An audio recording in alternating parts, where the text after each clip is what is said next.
پیمرا نے حکم نامہ جاری کیا کہ جی نواز شریف صاحب کا نہ کوئی بیان چلے گا، نہ تصویر چلے گی، نہ ویڈیو چلے گا. ہم نے اس کی مذمت کی.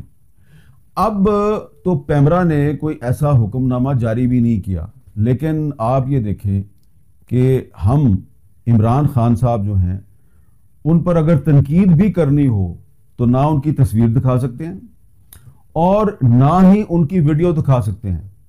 اگر شہباز شریف صاحب جو ہیں وہ اوتھ لیتے ہیں بطور وزیر اعظم اور کسی ٹی وی اینکر نے یا کسی نیوز اینکر نے اپنے پروگرام میں بتانا ہے جی کہ آج تک پاکستان میں اتنے پرائم منسٹر آئے اور اتنے چلے گئے، تو اس کے لیے اب انہوں نے سب کی تصویریں دکھانی ہیں.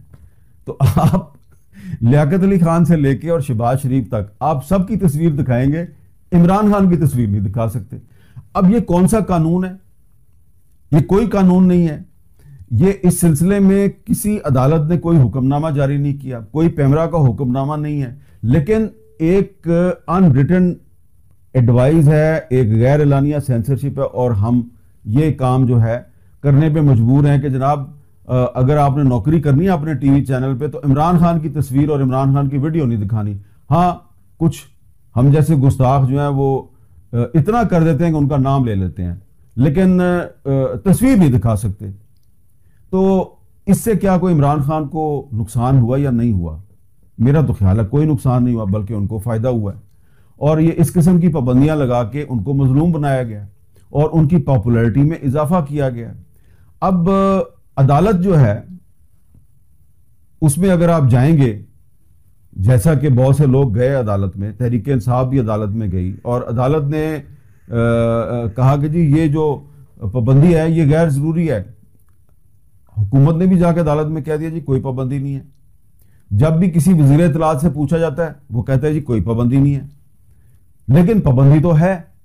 تو یہ جو ایک کنفیوزڈ سٹیٹ بنائی جا رہی ہے، ایک کنفیوزڈ ریاست بنائی جا رہی ہے، جس میں کہ جو وقت کی حکومت ہے وہ یہ کہتی ہے جی کہ عمران خان کی تصویر اور ویڈیو دکھانے پہ کوئی پابندی نہیں ہے، لیکن ٹی وی چینل نہیں دکھا رہے.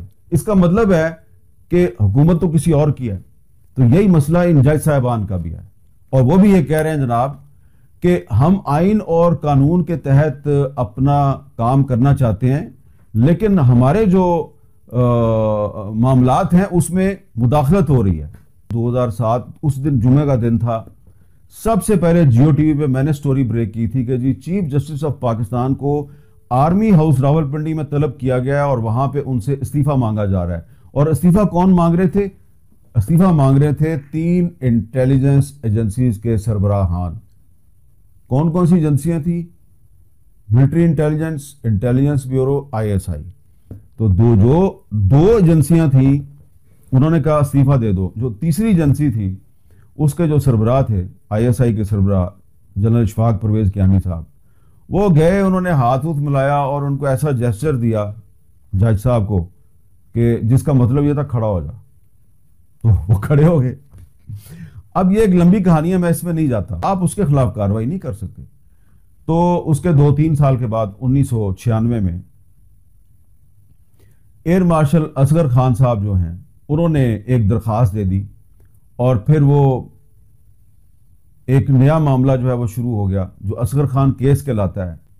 لسٹیں آ گئی جی سامنے، ہر چیز ثابت ہو گئی، اور تقریباً 1996 سے لے کے 2012 تک آپ دیکھیں کتنے سال لگ گئے، 10-12 سال لگ گئے. 10-12 سال تک اس کیس کی سماعت ہوتی رہی. 10-12 سال کے بعد سپریم کورٹ آف پاکستان نے ایک ڈیسیژن دے دیا 2012 میں، اور یہ معاملہ طے کر دیا کہ سیاست میں انٹیلیجنس ایجنسیوں کو مداخلت نہیں کرنی چاہیے. اب اس کے بعد جب سپریم کورٹ نے فیصلہ دے دیا تو یہ معاملہ ختم ہو جانا چاہیے تھا، ختم نہیں ہوا.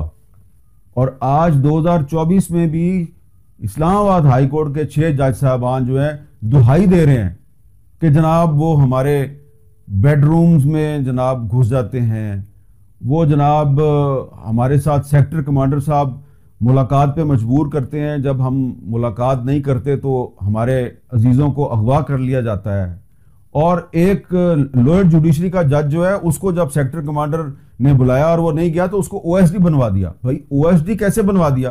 او ایس ڈی جو ہے وہ اعلیٰ عدلیہ کی منظوری سے بنانا تھا نا, تو او ایس ڈی بن گیا.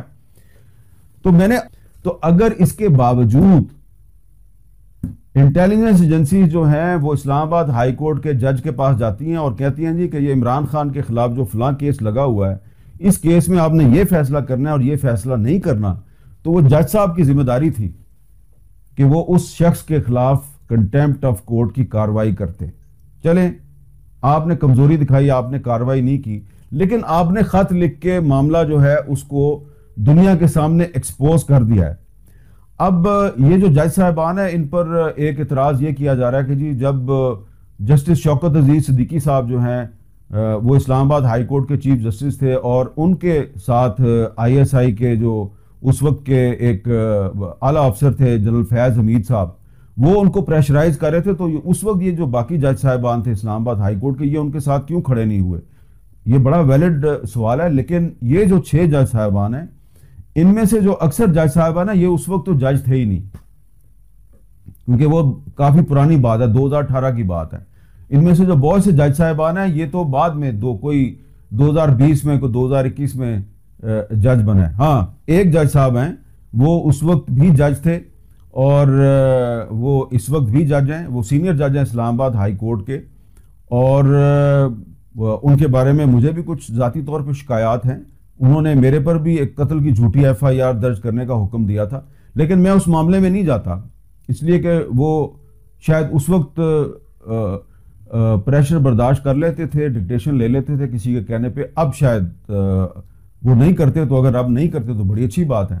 لیکن میں نے گزارش یہ کرنی ہے کہ جابر سلطان کے سامنے کلمہ حق اس وقت کہنا چاہیے جب جابر سلطان جو ہے وہ اپنی کرسی پہ بیٹھا ہو. ناظرین, آپ نے ویڈیو ملاحظہ فرمائی ہے. ناظرین, امید ہے ویڈیو دیکھنے کے بعد آپ کے ذہن میں کوئی ایسا سوال نہیں ہوگا جس کا جواب حمد میر نے اس ویڈیو میں نہ دیا ہو. میں تو حمد میر صاحب کی جرات کو سلام پیش کرتا ہوں, کیونکہ اس وقت اس طرح ویڈیو ریکارڈ کرنا جو ہے وہ ہر صحافی کے پاس میں نہیں ہے, کیونکہ سچائی کا ساتھ دینا اس ملک میں بڑا مشکل ہو گیا ہے. اور جس طرح یہ حمد میر نے جن لوگوں کے نام لیے ہیں ان کو تو للکارنا یا ان کا نام لینا تو ہمارے پاس کی بات ہی نہیں ہے. ان کا نام لینا تو دور کی بات, عمران خان کا نام لینا بھی ایک جرم بن گیا ہے اس ملک میں. ناظرین, آپ نے ویڈیو ملاحظہ فرمائی. اس ویڈیو کے بارے میں اور خصوصاً حمد میر کے بارے میں آپ کی کیا رائے ہے؟ کمنٹ سیکشن میں اپنی قیمتی رائے دیجیے, اور اگلی ویڈیو تک اپنے میزبان کو دیجیے اجازت. اللہ حافظ.